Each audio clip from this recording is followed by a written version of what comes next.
So someone asked me many years ago, Jeffrey, what is the most underrated TV show of all time? Well, there's quite a few, but let me tell you something, ladies and gentlemen. If you're hip to the vibe, you got the beat, you got the jazz, you got the love of film noir. Johnny Staccato, or Staccato, what it was called when it was on NBC, ran for 27 episodes from September 59 to March 1960, led by that king of swing of independent cinema, John Cassavetes. Now, this series ran again for 27 episodes, only half an hour episode each, but my God, ladies and gentlemen, the concept is this: a jazz pianist in New York City knows the underworld. He's a practicing humanist, and he spends his mostly nights helping to solve crimes and to improve the human condition while trying not to get killed. Now, the main character, again, is a jazz pianist, private detective,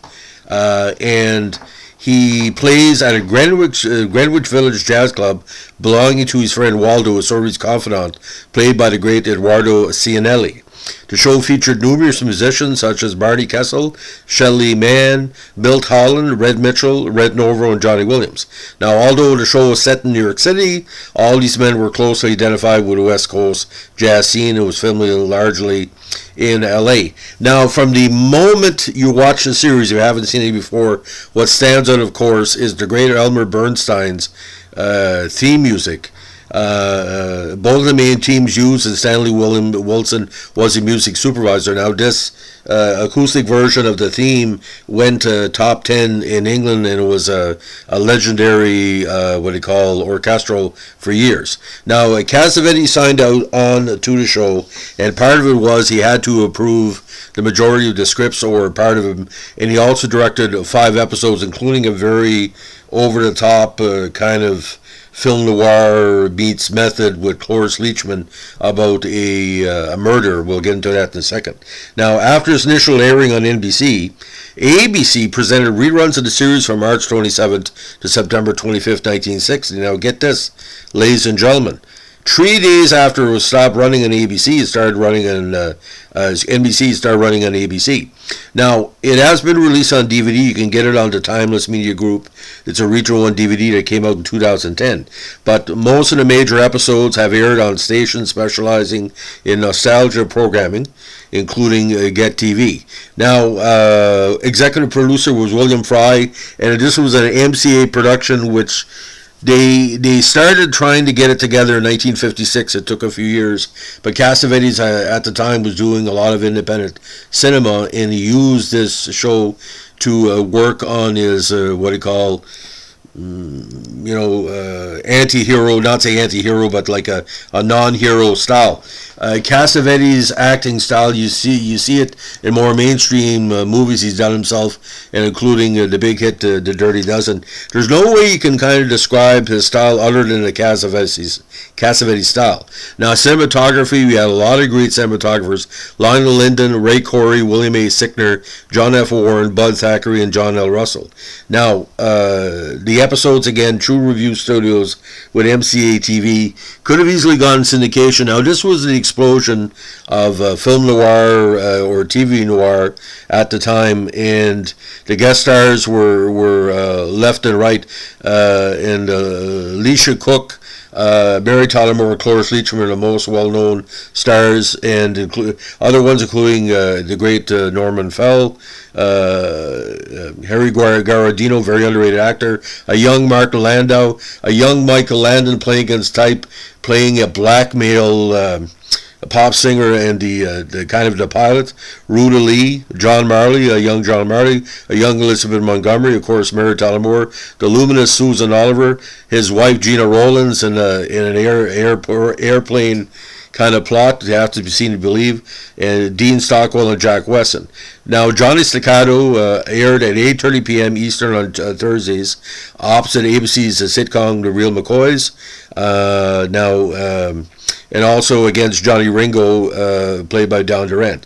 Now, in the pilot is considered one of the greatest 30-minute episodes in TV history. It's called The Naked Truth. Staccato investigates a Scandal magazine's blackmail scheme that could end a promising career young male vocalist. The big scene is this: is Michael Landon as Freddie Tate, where he takes a puncture wound to the back, has to be seen to be believed. But the titles are tremendous. You got the murder for credit, the parents, the shop of the four winds, nature of the night or the nature of the night, Viva Paco, evil. Murder and Hi-Fi, Fly Baby Fly, Tempted, The Poet's Touch, The Wild Reed, A Piece of Paradise, To Return, The Unwise Men, Collector's Item, The Man in the Pit, The Only Witness, Night of Jeopardy, which Cassavetes directed. This one of the better plots ever in the film noir history. And this one, a counterfeiting ring that believes Staccato is in possession of the stolen plates, gives him 2 hours in which to save his life. And the next one, of course, the Solomon episode, where Cassavetes, interrogates Cloris Leachman's character just like a cross-examination, and she's basically an ice queen like you wouldn't believe. Now, most of the episodes, ladies and gentlemen, were very controversial. Now, they always had a music theme. It was like, singers in trouble or people in trouble. And the problem with the censors eventually led it to its cancellation. In the episode involving Mary Tyler Moore, he's hired by a beauty pageant contestant, again played by MTM, to protect her from a disfigured man who keeps threatening her, but the man's turned out to be her husband. And boys, oh boys, she gives her a tuning on the end of a gun saying, I never love you, I would have left you anyway. And she's kind of lit with this very, very Paul Henrig litter, like evil lighting. But the last episode involving heroin addiction, swinging long hair, was eventually led to its cancellation. Now, Timeless Media Group again released the DVD in 2010. Now, it's been parodied and celebrated in many ways. The show was actually parodied on SCTV as Vic Arpeggio, portrayed by Joe Flaherty, a saxophonist private investigator whose characters were usually solved by cases were usually solved by accident. Now, in this episode parody, he claimed to be framed by drug possession and that the detective gig was merely a sideline to get his solo career back on track. Now, again, the theme music, again performed by Bernstein, went in top 4 in Britain. Now, the various books and tributes have been done through the years. It's considered, ladies and gentlemen, like I said, to be the standard bearer of the quick film noir that was popular for a short while in that era. Now, it's we are the night, that old expression where things only happen after the sun goes down. It seems like his humanist attitude that the Cassavetes character plays,